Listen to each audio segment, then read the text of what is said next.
Today on Physically Spiritual, I have the honor of talking with Sam Kelley, the founder of Fierce Athlete. Welcome to Physically Spiritual. I've been amazed by how much growing physically healthier has changed my spiritual life. I'm captivated by discovering the truth about my body and how it reveals God. Physically Spiritual is my attempt to harmonize and share what I've discovered. I'm your host, Andrew Reinhart. Well, I'm so grateful that today Samantha Kelley is on the show to talk to us. Sam is the founder and current president of Fierce Athlete. She played Division I soccer at UConn and is currently involved with competitive rowing. She spent over 12 years working for Catholic nonprofits and outreaching to female athletes. She graduated with a master's in Catholic psychology, holds a certificate in strength and conditioning, and has extensively studied the theology of the body. It was through the theology of the body and the Catholic Church that she discovered what it means to be both feminine and athletic. These teachings have the power to heal, and through Fierce Athlete, she desires to share those truths with female athletes and women across the world. Welcome to the show, Sam. Thanks for having me, Andrew. It's great to be here. Yeah, as we start, I always like to ask people to start, like, how does the work you do, the mission you're about in God's kingdom, come out of your story? That's a great question, because God uses everything in our lives to point us towards our mission. So the work I do with Fierce Athlete is promoting true identity and femininity in female athletics. It's definitely a niche audience, but one that wasn't being met, I felt. And so, as you said in my bio, I was a Division I athlete. I was a huge, 9-time state champion in high school. God really blessed me with this beautiful athletic ability. But unfortunately, that really was my identity. And after suffering a pretty extensive, what they called a career-ending injury my senior year of high school, I really had this identity crisis going into college. And I mean, through a lot of rehab and hard work and 4 surgeries, and I was able to come back from that injury. But whenever God does something physical, He always does something spiritual. And so I felt like, I really had 4 heart surgeries as I was getting these four knee surgeries. And God used that to really show me that my identity wasn't in what I did or in what my teammates or my coach or my parents thought of me. But it was just in the simple and profound truth that I am a daughter of God, period. And I didn't realize that until I had an encounter with Christ my junior year of college when I was in a pretty dark place. But that reality propelled me forward to want to share that truth with, female athletes. But then I kind of reached this second roadblock. You introduce people to Christ, and that is the answer. That is always the answer. But then there's all this other stuff, right? There's all this other sin and struggle that really prevents people from letting Christ in. And it was that I felt like I didn't have the answer to. I didn't have the antidote until I had ended up becoming a missionary with an organization called Focus and Varsity Catholic specifically for 5 years. But my 5th year as a missionary, I was encouraged by my spiritual director to attend a Theology of the Body course.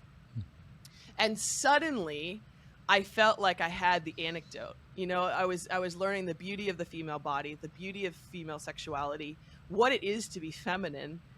And I took that message and started sharing it with female athletes. And athletes, we don't cry, we're tough. And I had rooms full of women in tears, and I was like, I'm hitting a nerve here.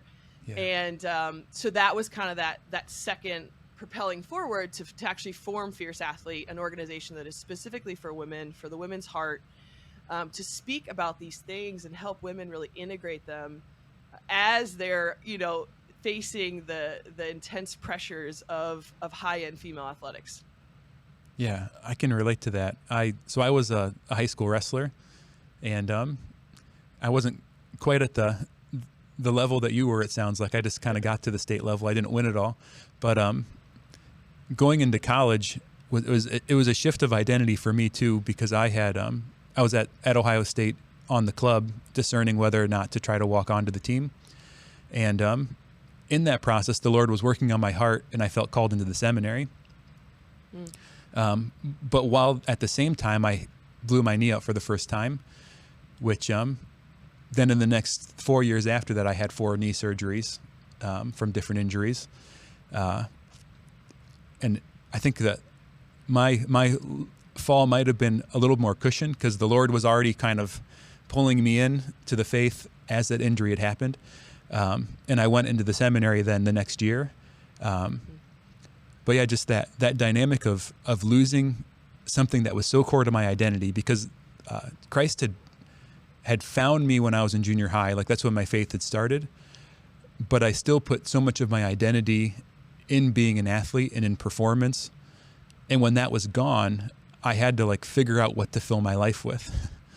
And I realized that like God had given me the gift of faith, but like I wasn't doing anything with it. I was just kind of selfishly using it. So I can really relate to your story. I'm curious, as you talked about that moment of finding Christ, you said when you were a junior, I think. Like, what was that moment like? Gosh, it's hard to describe in words. I had actually met a Focus missionary. So Focus, the Fellowship of Catholic University Students, for the listeners, is an organization that takes recent college graduates and puts them back on campus.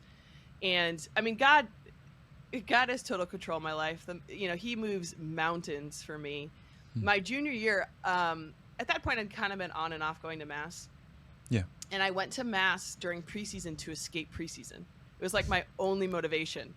And I was the only student at Mass because it was early August, so we were there before the regular student population. And it was Focus's, I didn't know this at the time, but it was Focus's first ever day on campus. Like, ever. And of course, I was the first student they met. And so it just like, yeah, God totally arranged that. And my heart was open to faith at that point. I knew I needed it. And so when I was invited to join a Bible study, I did. But that winter, I got basically semi-forced, semi-challenged to go to a Focus conference. And, there was a priest from UConn. He wasn't on campus. He was the vocations director of the diocese. And he was a huge sports fan and just a huge sports guy himself. And we ended up being on the same flight down to Florida to this conference together. And he just spoke my language. We had a whole conversation about faith and athletics and how they integrated into the sacramental life. And I felt like this new world was being opened up to me. But I really began to trust that priest. And because of that, and because of just almost being fed up with my life, I went to a really like honest confession with him, which I think opened my heart to then receive the Lord. And so then in adoration that night, I didn't know what adoration was. I had this single momentary, like, just encounter with Christ. Like, I knew that was Christ in the Eucharist. I knew that he just loved me for who I was. And that just changed the trajectory of my life eternally, for forever. And so there was that kind of pivot from there, but that is the moment that I still fall back on daily. Like, no, he revealed himself. It was just so sacred and beautiful. Yeah. You didn't know it at the time, but when you were the only student in the church with a bunch of Focus missionaries, there's a big old target on you. Yeah. I just wanted to be left alone and sit in some air conditioning, but Oh gosh, what a blessing though. I love how it sounds like the Lord had like prepared the way, it's like even in the wounds and in the difficulties, like there's ways that God's providence used it to like prepare the way for his love. And like he so carefully like placed these people in your life at certain times, at certain moments that like developed organically. It's like the point you were that day at Mass, to those missionaries building those relationships with you, to what happened at Seek, or I don't know what they called the conference then, to like, moving forward from there. But like just the care of God's love, that goes into preparing the way for that relationship. Is this so beautiful? Yeah. Yeah. I mean, he's in everything. He really is. You can look back. I mean, hindsight is a beautiful gift, look back and see how he was there the whole time. Yeah. So I'm curious. So like you have your faith, but you're still an athlete. So then like, what was it like now following Jesus, but still like trying to compete and then be in that culture.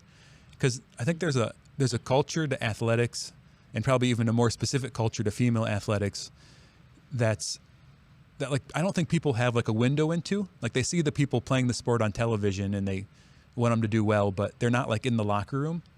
So I'm curious, like what was that culture like? And then like what was it like trying to integrate as now somebody that lived your faith more fully into that space? Yeah, you're right. It's a well hidden culture, right? Because athletes are on display when they play their sport. But you know, they always say it's like the play hard, party hard culture. It's extremely toxic. You know, my freshman year, we were hazed. I'd say a third of my team was struggling with same-sex attraction and would almost try to convince you or recruit you. Lot of drinking, a lot of partying, a lot of promiscuity. It's just there's so much pressure. And I mean, and that was, you know, what, 11 years ago now. I mean, there's even more pressure today on athletes. Like, gosh, with all the social media, name, image, likeness, they can get sponsored. Like, I mentor women today, and just the pressure is pretty extreme, you know? Yeah.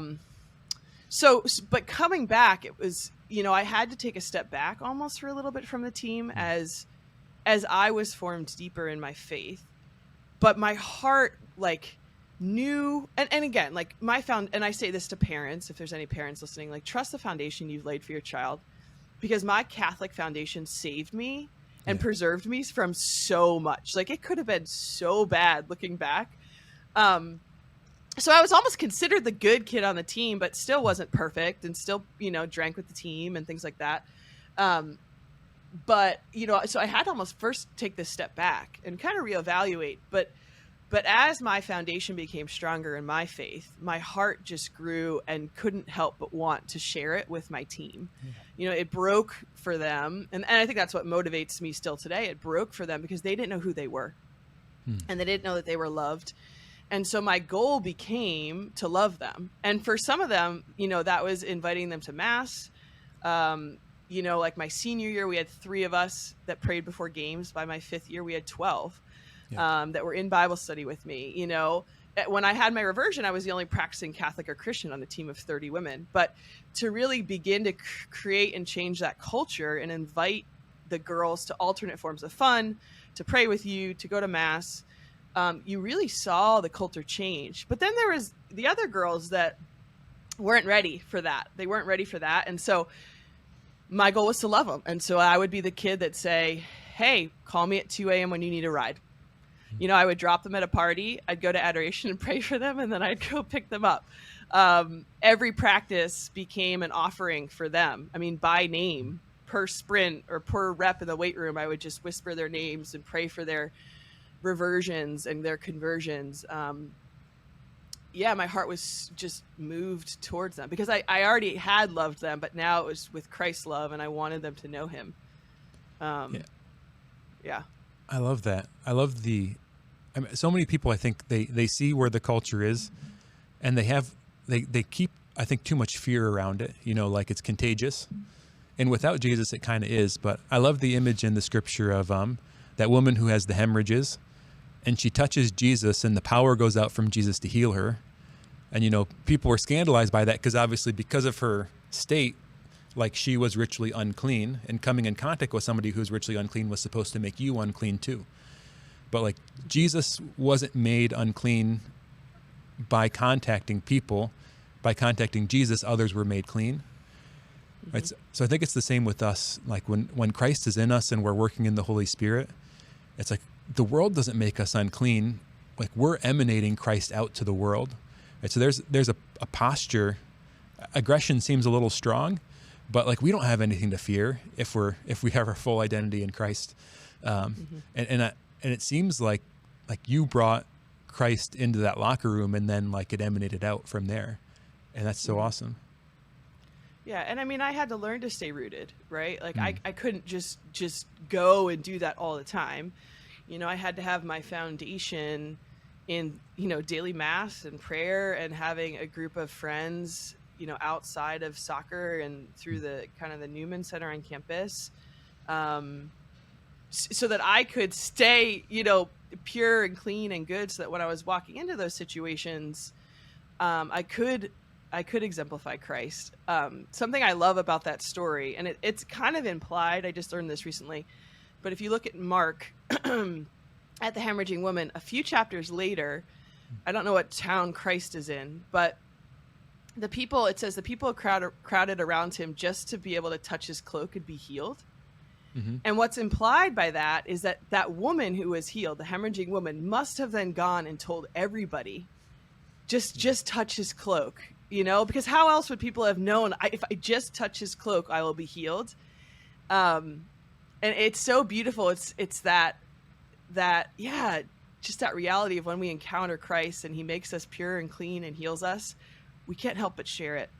And I love how she just, becomes this evangelist in that. When before she was ostracized from society, right? And now she's telling people about her healing. It's just beautiful.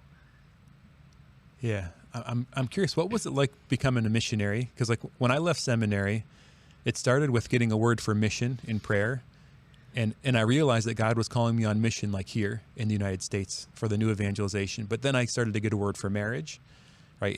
And that's what kind of led to my discernment out to like, now I'm married and we have kids and I work for the church. And, but when people think missionaries, they don't often think like send them to the college campus. Like they think send them to like Africa or something.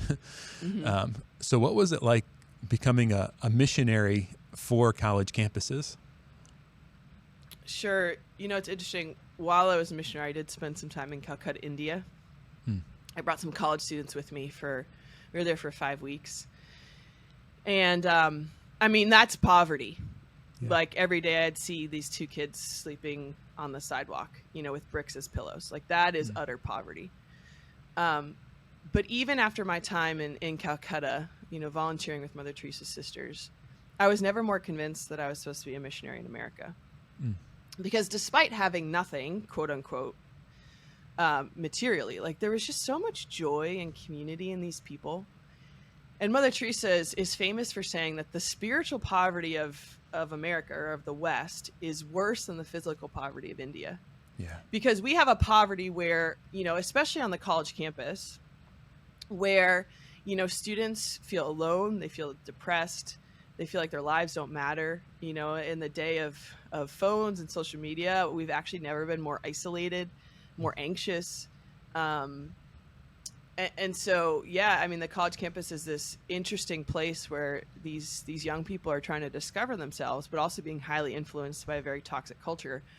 And so, it was such a privilege to be in that space with them, to reveal to them that, they were loved.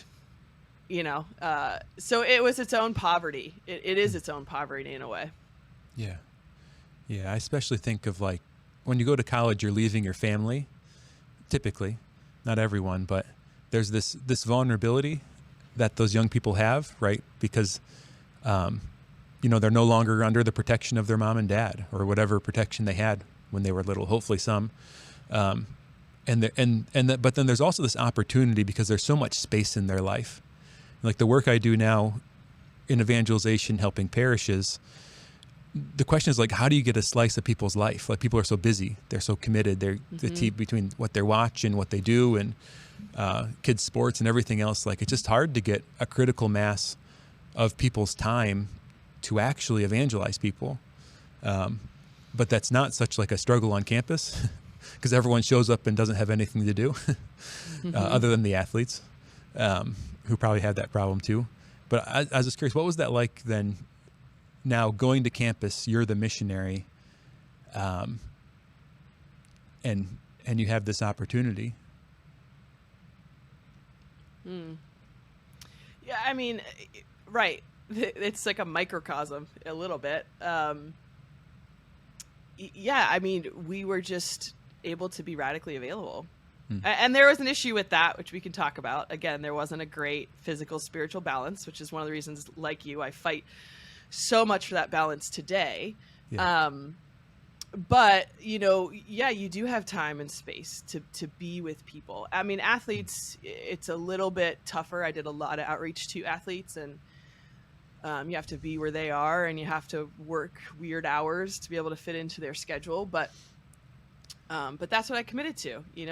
Some woman had given up 2 years of her life, and my life was radically changed. And so I just had this thought, like, if I give up 2 years of my life, give up, that's not really the right word, but if I commit 2 years of my life to mission and I can touch somebody's heart in half the way she touched mine, it's worth it, Yeah. So yeah, it was just a gift to be in that space with them and to have that amount of time to invest in them. Yeah. Well, that in company, that's what Jesus did too, right? Like he found 12 guys and they lived together for 3 years. So that kind of like encounter, that living together, that making space for one another. I often reflect on the fact that like Jesus was probably busy before his public ministry started. Like he was probably a pretty darn good carpenter and probably had a lot of friends and family. And he had to literally like cancel his plans. He had to stop taking orders in his workshop. He had to stop spending time with his friends and family in order to make the space in his life to form the apostles.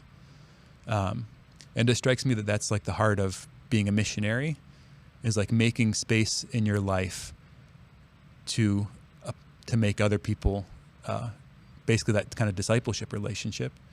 Mm-hmm. Yeah. Now pulling in then, you talked about how your encounter with theology of the body after a few years of being on mission, and how that really helped you integrate what was going on with your personal transformation, what was going on being on mission, but also then like being an athlete. And I'm curious, like what specifically about theology of the body helped you with that integration or really set you on fire? My gosh, all of it. It's such a deep and beautiful and profound teaching. Yeah. I mean, I'll hit on a couple principles. The first is that our very being is gift. Yeah. Period. Like we've been created as gift and for gift. That's actually revealed in the sexual difference. And the implication that our bodies are meant to come together in communion. So my very essence, my very nature is, well, one, I didn't ask to be created. So like who I am and who God created, like that is just gift. It just is. And then flowing from that is my life is meant to be a gift to other. And I kind of talked about that tension before within ministry. I didn't know this. And so in the name of ministry, right, I did. And I was burnt out. I was overweight. I wasn't eating well. I wasn't exercising, like in the name of mission. And that's a pride thing. That's a do. That's actually very Protestant, actually, in its roots. Whereas the essence of Catholicism, as revealed in metaphysics, is just this being, this sense of being is enough. And when we can just be with other people and give ourselves as a gift for other people, but flowing from my own sense of gift and my own fullness of life, that overflow is then my mission. It just was a total kind of paradigm shift. So and I could pause here, but that would, I guess, be the kind of the foundational point. Yeah. Well, and I love that paradigm shift because it strikes me that so much about our like health culture today and athletic culture, we make the body into a tool, right? We use our body as a means to an end. And it can look a lot like giving your body away, like on the surface, because you're giving your time away, you're sacrificing your energy, it hurts, it's difficult, you're trying really hard. But there's such a nuance to that when you say, well, why am I doing this, right? Am I just trying to look a certain way or accomplish something? And really, I think it comes down to making the body into a means to an end, making an instrument, a tool of my ends, versus making it an end of itself, a good end of itself that we receive as a gift and then give back as a gift. So I'm curious about that dynamic in your life too, of like, Was there a shift you had to go through of like your relationship with your own body after being an athlete, that maybe you brought some of that mindset into your mission work, that like you were kind of still using it as a tool, as a means to an end, and then like and then the shift of then like honoring it? Yeah. I mean, that is the mindset, and a lot of times amongst athletes, because no matter what sport, across the board, what you use is your body. Yeah. In order to compete. I mean, yes, there's different equipment and all that, but the universal is the human body. And it's interesting because, I know that if I train, if I run sprints, if I lift weights, I'm going to get fitter and faster and stronger. And so as a result, there can be this, well, I can just manipulate my body as a tool and it will help me succeed. But what that does, and actually an NFL player was quoted saying this, is he said, I knew all this, but I never felt so disassociated from my body. Yeah. And we are a body-soul union. That's what it means to be a human being. And when that division happens between body and soul, that is death. Like, that wasn't meant to be. And you wonder why we have such a culture of death these days, is we separate the body and soul. We think that, we can do whatever to the body and it doesn't affect us. That's on a lot of levels. I'm just going to throw that out there and let people imagine what that means. But I can do whatever I want to my body, but it doesn't affect me internally. And that's so untrue. Nothing's ever casual. Nothing's ever divided. We are a united being. And so the realization of that, but also the realization of the sacredness and the beauty of my body, it really helped me like love my body, rather than just view it as something that was worth critique or something I could manipulate, or something that was bad. I mean, that's a common heresy in the church, that the body is bad and the spirit's good. It just led to this deeper integration within my own heart. But then, I mean, that is such a common wound in athletes, especially female athletes. I mean, it's like 64% of college athletes have some level of disordered eating. Now, the percentage of diagnosable, mental health diseases and things like that, bulimia, anorexia, that's a lot lower. But 64% to have some level of disordered eating, that speaks to a problem, right? Because you're using your body, and so then the body becomes something you can manipulate, and it doesn't have an effect, and then it just leads to this kind of bad cycle. And so that, again, that realization of the beauty and the goodness of the body, when I was able to then preach that and share that with women, that being kind of one of our main pillars of things that we share with women, that was having really beautiful and healing, and still does, implications. Yeah. One of the transitions I've had to go through is like, what does it look like to live an integrated life in my life now, right? I'm married, we have a couple kids, and I work full time. I do things like this on the side. And so the question is like, what does health look like for me? And I'm curious, like in the life you're in now and the work you do, like what does the kind of like pillars of your routine look like for your health and your holiness? Sure. Well, as a staff, so we have 3 members on our staff, we're committed to daily holy hour, mass, rosary, and workout. Nice. And all of those we consider part of our workday. Because, especially with the workout piece, one, when I work out, I am way more efficient when I go actually do work. But 2, all our workouts are offered up for Fierce and for the women that we work with. So it's actually a way that we pray.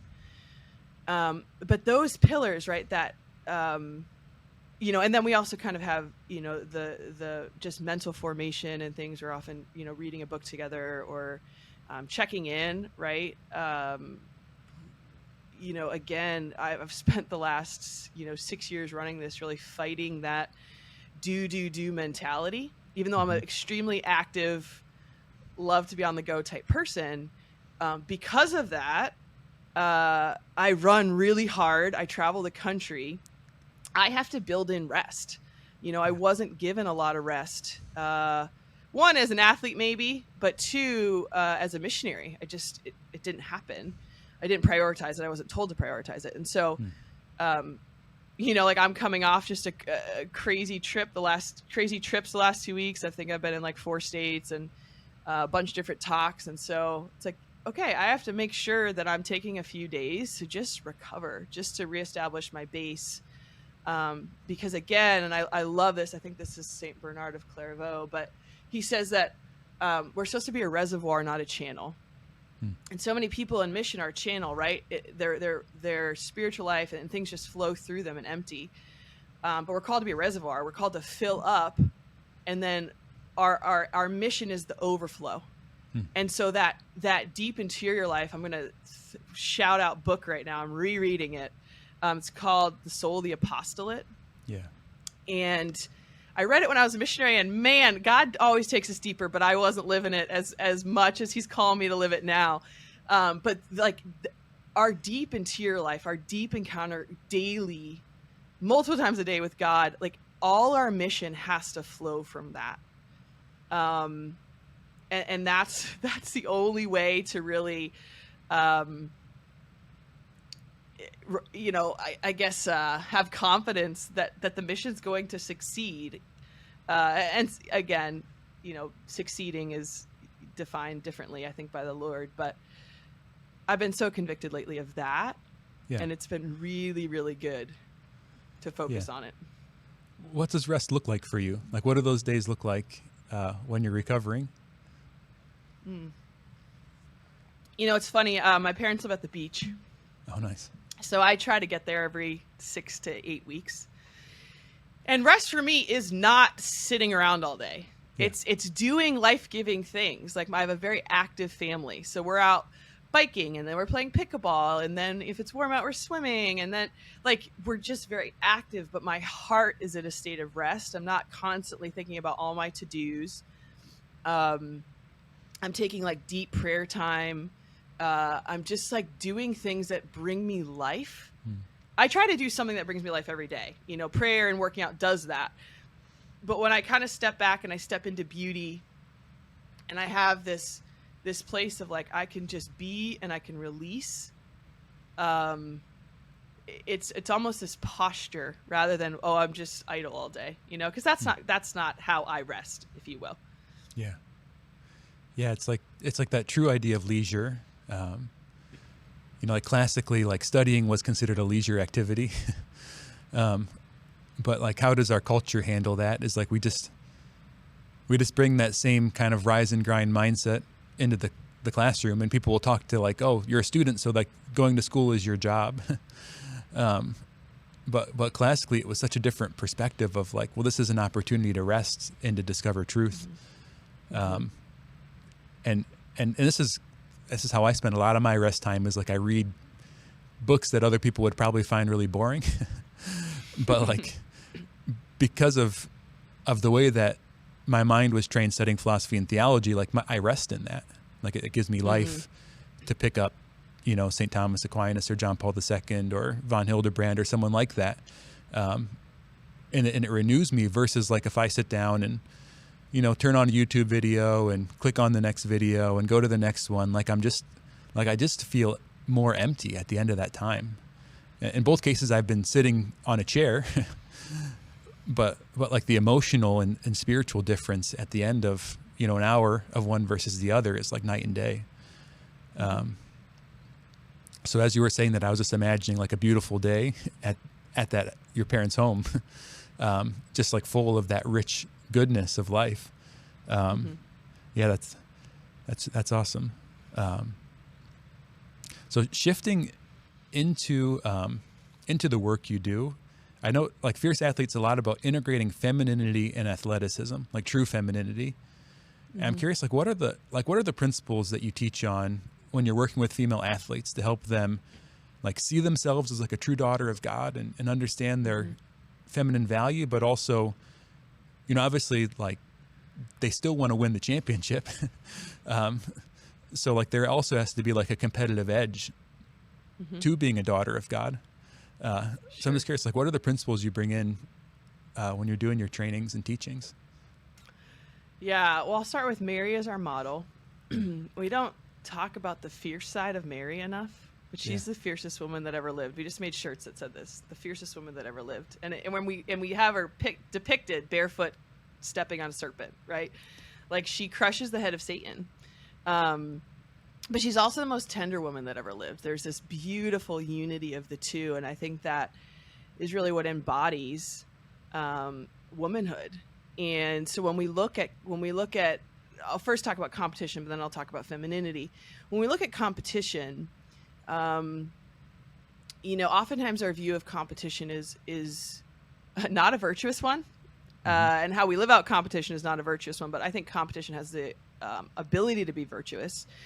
The unvirtuous view of competition is this idea that, well, I need to beat you to get ahead. And this riddles, like, it's all, I mean, it's in our society, but especially amongst women, there's so much comparison. There's so much competition against each other.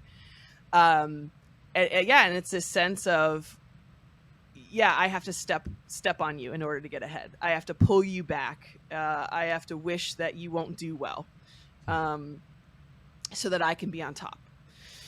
That's not it, right? That's not valuing the human person. I use the example for my girls of, say you're a soccer player. It's a lot more fun to play a game that's like back to back and tied and goes into overtime and you might lose than it is to play a game where you win 6-7-8 nothing. Like, it's more fun when it's competitive, because true competition is hoping that the other person on your team or the other team shows up ready to play their best, because that is going to challenge you to be and to play your best. And so you actually wish that the other does well. This is true competition in our lives. Like, we need people around us that are going to push us to be the best we can be, and are going to celebrate with us our quote unquote success. So in that regard, I say to women, of course you should be competitive. You're not called to be a doormat. You're not called to be soft. You're actually knowing who you are and the gifts of your salvation you've been given by God. Your only response is to be the best you can be in everything that you do, to give the ultimate effort, because you've been given this gift, one, of your salvation, but two, of your athleticism. And the way to say thank you is to honor the Lord with that fully. So that's the first. The second is femininity, right? It's this big word, and we live in a society, due to the feminist movement and wanting to really nullify the the sexual difference, that there's a lot of confusion surrounding femininity. And, you can't tell because I'm sitting down, but I'm 6 feet tall, and, I have kind of big muscles from rowing and soccer. And so I always believed this lie that I wasn't feminine, because I looked at, the standard of quote unquote womanhood, tall, skinny, and I didn't fit that mold. But that's a lie, because, and we have to be so careful with our language these days, but the fact that I was biologically created a woman, this is very countercultural right now, but the fact that I was biologically created a woman makes me feminine in my whole being. And I can't do anything to change that, because I just am. That's how God created me. That's how he wanted to create me. He did not make a mistake. He wanted me to be a woman. Now my body as a woman reveals what that means. So, men, and if we look at the sexual difference, our bodies reveal our souls. And so men in the sexual act, they're external, they're the giver, they're the initiator. So the height of masculinity revealed through the male body is sacrifice. Jesus is a perfect model of this on the cross, right? But this is also why men love Braveheart. They just do. Now what we love, again, Bishop Burbidge says this, has no bearing on our sexual difference, right? On our gender, even though the world says it does. We all have different interests. We all have particular expressions. But women, in the sexual act, we are receptive, and then we have this ability to bear forth and nurture life. So the height of my femininity as a woman is my receptivity, and then my ability to bear forth life. Our perfect model as women is Mary. She received the call to have Christ. She received the call in the height of her suffering at the cross to become our mother. But this is why women love princesses typically. They want to be seen and known and received but they also have this ability to identify with others. So, one day I'm on the rowing machine, which is no cakewalk. I have a love-hate relationship with the rowing machine, and I'm thinking about this, and I'm like, I'm receiving on this rowing machine my suffering, and I'm offering it as a prayer. I'm bearing life, and I'm like, oh my gosh, my own particular expression, but every time I work out, I'm exercising my receptivity, whether to suffering or to my teammates, and I'm bearing forth life in my own way. And so I'm being feminine. I'm exercising my femininity every time I play my sport, every time I work out. And so it kind of just combated this lie and allowed me to really embrace that deeper. And so I try to help women realize that truth, that they are feminine, that they're allowed to be competitive. They should be. And then, virtuously, I guess, how to live that out. Yeah.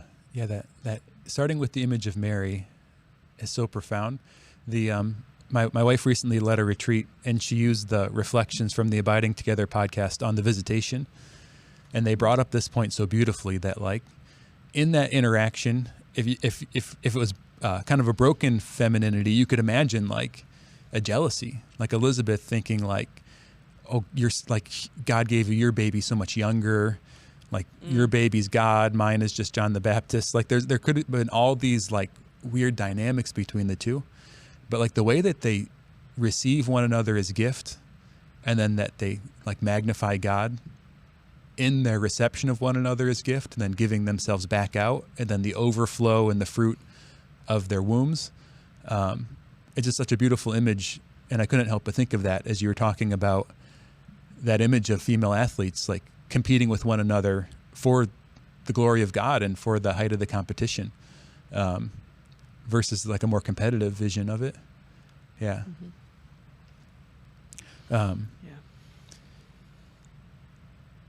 So as you're working with people, I love that idea of offering up your exercise, right? The other thing that hit me as you were talking was like, that's the difference between just being a female entrepreneur and being a spiritual mother, is this this kind of bearing life into the world through the work that you're doing.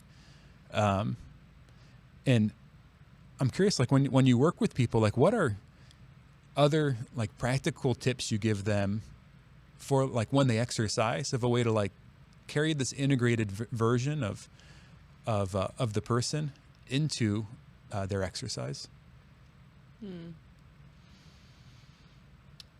Yeah, I mean, we have to first and foremost realize that exercise is a gift to us. And this is anything we do. It's first and foremost for us and our own sanctification. And so receiving that, like my mission work, it's first and foremost for my own sanctification. The truths that I preach are things that I need to hear. Yeah. But yes, then secondarily, whatever we do can become gift. That's our call. That's our nature. And so, yeah, I encourage women, one, to first and foremost have that sense of gratitude. I think amidst, all the pressures they face and all the hard workouts and everything that they deal with, they can become a little disgruntled. So just reminding them first and foremost that the opportunity they have, that they've worked for, that they've been given, is a gift. And there are a lot of women that would love to have the opportunities, because the reality is not everybody is created athletic. Not everybody gets to play college sports or pro sports, whatever level we're talking about. So there's that sense of first and foremost gratitude. The second is that it can be a gift. And so picking intentions, like right now I'm working with a college track runner, and she's struggling. She's a distance runner.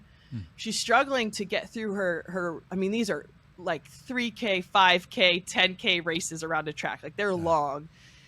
She's struggling to be competitive that whole time and not to want to like give in or, and so we've talked about this, picking intentions every 5 laps, have a new intention, restart your race, and run as hard as you can those 5 laps for that intention. That is your offering. We can really offer our suffering up. for others in that way. And this can be anything in life. This could be, I have to fold laundry. This can be, I have to study for 3 hours. This can be, everything, again, like you said, can become an act of spiritual motherhood where we're offering for those, our teammates or our kids or our friends or our family, those that we don't know. Then that gift of self is really exercised. And on a masculine side, like, that is sacrifice. That is sacrificing yourself, laying down your life for others, so this isn't just for women. Like, we're all called to do this in our lives. I'm really passionate about resistance exercise. And when I talk to women about lifting weights or doing calisthenics or whatever, I hear again and again, like, I don't want to get bulky. And I just think it's crazy because, like, people spend their whole life and, like, energy and, like, work their butt off and eat perfect just to, like, gain muscle. So like, there's this myth out there that, like, people are going to accidentally get really big, which is absurd. But I think, like, resistance exercise is so essential for long-term health. Bone density, muscle strength, integrity of tendons. Like I think everyone should be doing some squats or something like it. Like, if you want to be moving in your 80s, there isn't really another good way to get there. So I just wonder if you could comment on, like, the idea of, like, females resistance exercise, this idea that we could accidentally just get really big and bulky, but then, like, the importance of resistance exercise for overall health. Sure. Yeah, I mean, again, there's a stigma that when you say squat, a lot of people think max squat, loading it up and max squatting. It's like, that's not even great for long-term health if you're doing that all the time. If you want to build to that, great. But yeah, you're totally right. It's, if you really want to bulk up and gain muscle, it takes significant time building up to heavy weightlifting, but a very significant amount of protein. But you're right. Like, we often think, oh, I want to lose weight, or I want to be fit. I'm just going to do a ton of aerobic work. And that actually doesn't work either. Low impact, even low weight, high rep, meaning you're not lifting a ton of weight, but you're doing a lot of reps with it. Like, that is so good, like you said, for our longevity. And I agree. Everybody should be doing that. I physically and spiritually train women, some from a distance and some in person. And so I'm actually writing workouts for them. And the majority of what I give people is some type of resistance or weight training. We integrate in other forms too. But that is so good for longevity. And I think a lot of people today, right, they're into high intensity interval training all the time, CrossFit, those things. And again, those aren't bad, but it has to be a balance, because otherwise you're training your body to live off cortisol. If it's all high intensity all the time, with anything in life, it's a balanced approach. Yes, do the aerobic. Yes, do the weight training. Yes, eat healthy. Actually, the number one reducer of stress is sleeping 7 to 8 hours a night. All of these things are super important for our longevity and for our spiritual life. Yeah, so I first saw you in a talk you gave with our Sunday Visitor, their Innovation series. I'll link it in the show notes. But in that talk, you said this line that just, like, struck me to the heart. You said, "You are not something to fix. You are someone to honor. You're not someone to fix. You're someone to honor." And when I heard that, it struck me on a couple levels. One, I think even in our, like, quest for holiness and virtue, we can approach ourselves with this, like, fundamental posture that, like, I'm a problem that needs to be fixed. I'm a wound that needs to be healed, versus, like, I'm a son of God who needs to be loved, and, like, that's what's going to heal me. But also, like, how we bring this into our exercise. So that line, "You are not someone to fix. You are someone to honor." I was curious, like, what does that mean for you personally? Well, I mean, I think you just said it. What is my motivation behind taking care of myself, behind working out, behind sleeping well, behind eating well, behind praying daily? Yeah, I'm not, and I use the word something to fix because it's almost dehuman. Yeah. It's just that I'm some problem to fix, or I'm something. I don't have like eternal worth, and I'm not unique. But someone, right? When I realize that my body is sacred and holy, and so is my soul, and I've been designed before the universe even existed. I was a thought. I was designed in the mind of God. Then I want to honor myself. And so I use the example of, okay, you want to lose 10 pounds. Well, why? Is it because you think that you need to fix something about yourself, that you'll be prettier or get more attention, or, again, that's your, I have to fix something about me. You don't have to fix anything about you. You are good. Yes, we're striving to grow and towards holiness, but you are already good.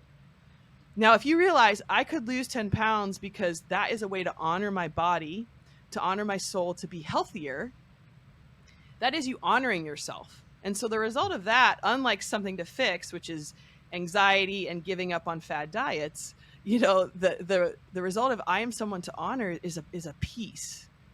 There's a commitment there because we realize our own goodness. And flowing from that is this desire to honor our goodness, but to honor the Lord and in Him as our creator by really taking care of ourselves. So it's a slight shift, but I think it has such implications as to our motivation behind, really anything in life. Yeah, totally that slight shift, but that's also like the way that the gift of faith modifies the intellect and like changes the end of everything. It's like we need to carry that into every domain. We have such like a disintegrated approach sometimes of, like I remember one time thinking that like, I'm going to sort of like pray and that's my spiritual work, and then I'll exercise and that's my physical work. And it's just such a crazy idea. It's like, what isn't physical about prayer and what's not spiritual about exercise? Like I'm a body soul composite who's a person. So like every time I pray, I'm using my body, and every time I exercise, I'm using my soul. And I just had these like weird buckets in my head where it was all separate. And I realized how crazy it was, but that's, I think, just comes out of our culture. So as we're ending up here, Sam, I was wondering if you could talk just a little bit about like what practically does Fierce Athlete do? Like it sounds like you're coaching young women, but maybe there's some coaches out there listening to the podcast. Maybe there is some athletes out there listening to the podcast, school administrators.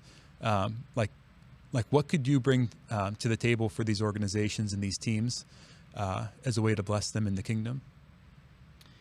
Sure. So I'd encourage people to visit our website, fierce.org. And that'll bring you to a landing page for Fierce Athlete and also our new branch, Fierce Coach. So for coaches specifically, we are actually developing a whole new branch and formation because, coaches outside of parents and young athletes' lives are the most influential people. Yeah. And that can be on a positive side or, unfortunately, as I've heard so many horror stories, on the negative side. And so we are really trying to provide resources to help form coaches and to give them resources of how to deal with all the things coming their way when it comes to their female athletes. And then on the Fierce Athlete side, we also have a podcast, the Fierce Athlete Podcast. And that's probably our widest resource. I do one-on-one mentorship, whether that's a kind of a mental spiritual training together, talking every week, or there's actually a physical element where I'm in person if they're close, or from a distance giving people workouts and integrating the two. But then I'm out all around the country working in different colleges and high schools and a little bit of middle schools, speaking on basically everything we just talked about and more, running retreats for teams and athletes and coaches, and then doing, depending on the setting, sometimes what I call, basically it's a marriage between physical working out with athletes and a retreat. So we run these clinics where, I'm working athletes out and teaching them different principles to apply to their workouts, to apply to their games. But then We're having talks in small groups. We're going to be doing Elite Training Week this summer for college athletes. So if they're female college athletes, we're doing this for a week together. Pilgrimages are coming up and all sorts of things. So we're ever growing. Oh, and then the last thing is we're beta testing it right now, but come probably May, we'll release a course for athletes who are retiring, which is just such a interesting pain point in an athlete's life. And so, we're going to have a course and kind of community surrounding that. Yeah, I'll kind of break that out in the show notes with all the different links. So if you hear anything there that strikes you of interest, just go over the show notes and you can find the links there. Sam, you also have a book coming out soon, Be Fierce, The Athlete's Guide to Growing Physically, Mentally, and Spiritually. And that'll be available on your website and on Amazon. But really quick, what's the kind of core of the book?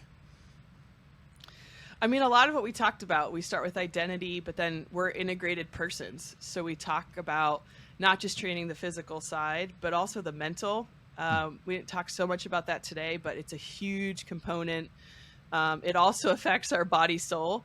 So we talk about kind of what I call holy mental toughness and what that looks like.